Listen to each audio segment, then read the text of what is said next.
Yun mga idol, at nagkaroon niya kami ng trouble sa aming makina, nag-slow down, and nagkaroon ng alarm yung aming exhaust valve, low stroke.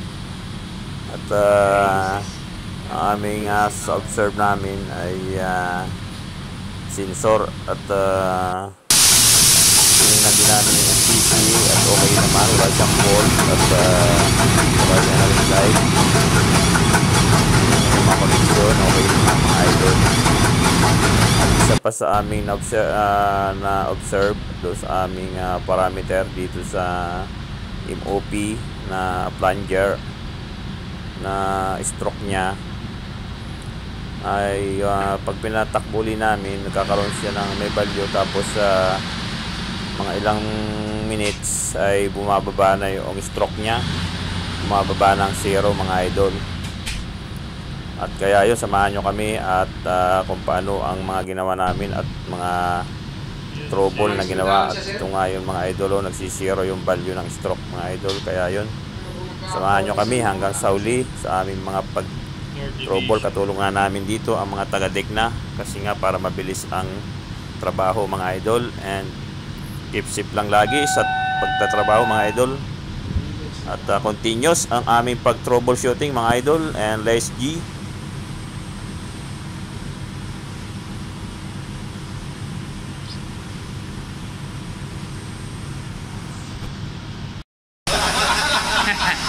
Yan o, dami namin mga call dito, OJs. Pero kami trouble. Ngayon, under observation ang aming makina dahil kalamay-kalamay. Basta may bago sampa, bagong mga pogi na sumampa, naglalambing. Ayan o. Oh, yan o, shout out dyan sa mga pogi. Woo! Ito, under observation pa tayo. Nakaano tayo ngayon, half. Yan, naka-half tayo mga idol o. Sana wala nang trouble. Bali nagpalit tayo ng sensor mga idol. Woo! Ayos lang mga idol, ganyan talaga ang buhay. Ayan o, yan. Ayan. At nagkaroon nga ulit tayo ng trouble mga idol. Malarma uli yung low stroke ng exhaust valve. At dito ay hininto natin yung makina. At nagpalit naman tayo ng exhaust valve na number 2 mga idol. Kasi katulong pa rin natin yung ating mga taga-Dek. At let's go, proceed tayo sa exhaust valve mga idol. Keep safe lang uli mga idol. God bless. At yun, kahit pagod ay gwapo pa rin. Kaya yun, continuous pa rin ang ating trabaho para mabilis at hindi tayo masyadong ma-off-hire ng oras mga idol. Go lang sa ating salamat sa mga taga-Dek. God bless us all mga idol. At pagka-andar nga natin mga idol ay nagkaroon na naman tayo ng trouble. Bali wala pa rin sa exhaust valve yung problema mga idol. At dito ay binanata naman natin yung PIBA valve mga idol, per instruction ng ating maker at ng company. Kaya medyo pagod na rin itong ating mga tropa.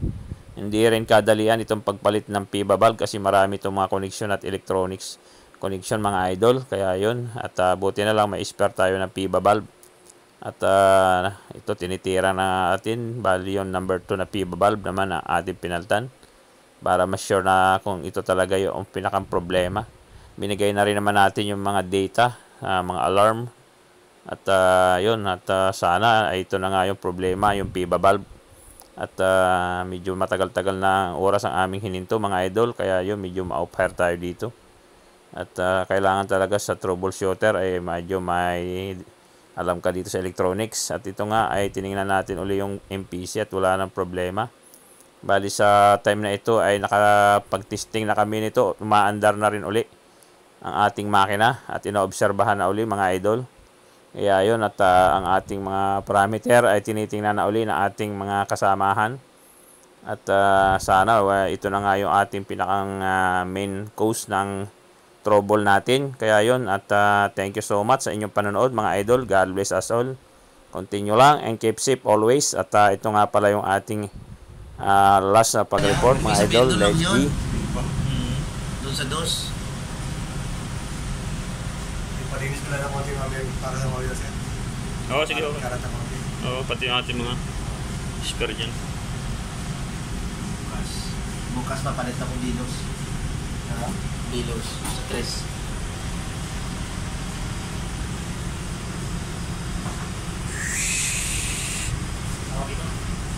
Yung Swirl tao din, karga natin yan, sir. Karga natin. Oo, kargahan mo. Oo, karga. Yung dalawa? Dalawa, oh. Okay. Okay na ito eh. Okay, Oo. karga lang isip pasulta. Sige. Karga na lang ano.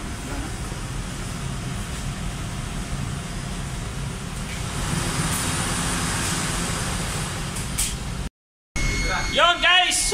Andito pa kami hanggang ngayon, alas 8:60 na kasi gumagawa kami ng report ang statement of fact. Pamuhat na nag-start yung trouble hanggang sa na-rectify at kinakalap yung mga impormasyon ng alarm, ng start, ng stop, yung mga ginawa, pagpalit ng sensor, pagpalit ng exhaust. Kaya ito parang basang sisi yung mga idol, kasama talaga sa trabaho. At ito at ito nga gagawa kami na yung aking port engineer diyan, yan, magiging second engineer na yan. Tamo. Busy kami. Ito yung mga namin, mga report. Yan source.